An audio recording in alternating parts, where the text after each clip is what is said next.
Xuantong Liu, a PhD student from Hong Kong University of Science and Technology, and I'm working on image generation. This work is working on the text-to-image generation, and our goal is to improve the controllability, that is image-text alignment of the text-to-image generation methods.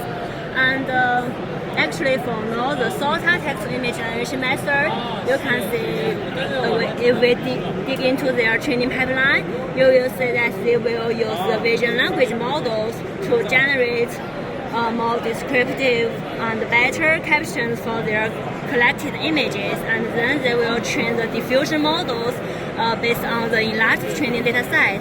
Therefore, we can view the diffusion model as a learned inversion of the vision language model.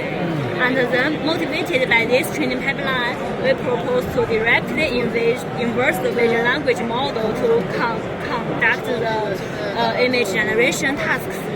That is when we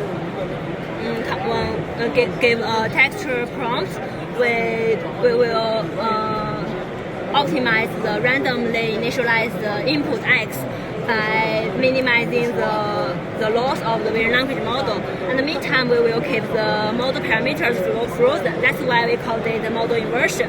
We optimize the input instead of the model parameter.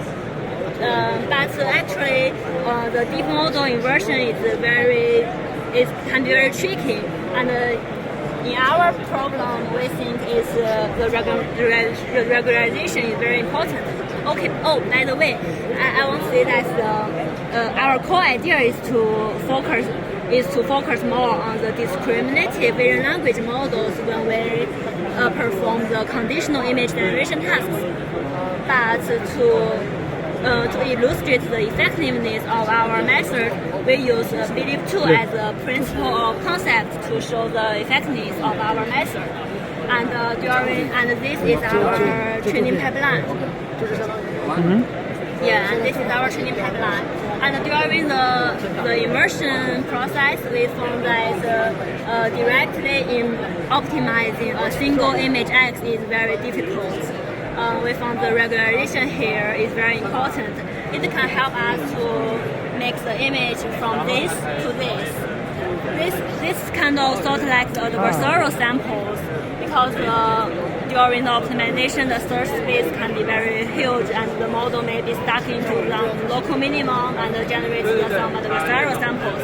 But after adding the regularization, we can get much more better results.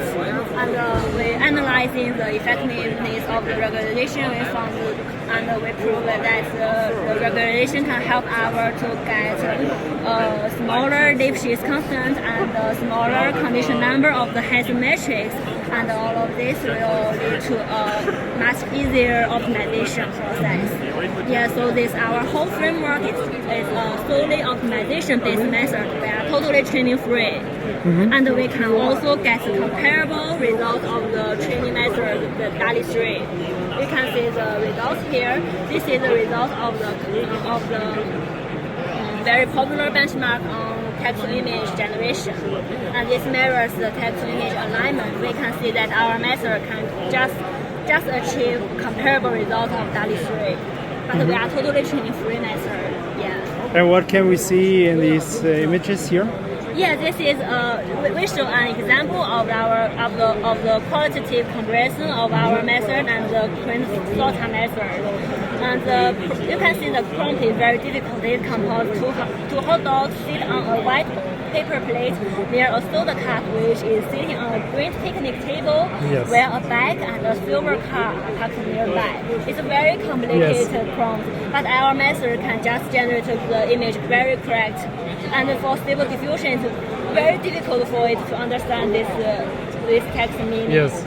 And this is another method just based on stable diffusion to improve its controllability. And these three methods they train total new generation models based on very large amount of training data. Yeah, I also realized when doing like these very complex image prompts, sometimes it happens that attributes are mixed. Like this with this blue apple and green base is sometimes the other way around, right? Yeah. It's especially for stable diffusion. Maybe because it never see blue apple in their training data, so it's very difficult for stable diffusion to generate a blue apple. But you can see it can easily generate it correctly by our method. Cool, and thank you. Thank you.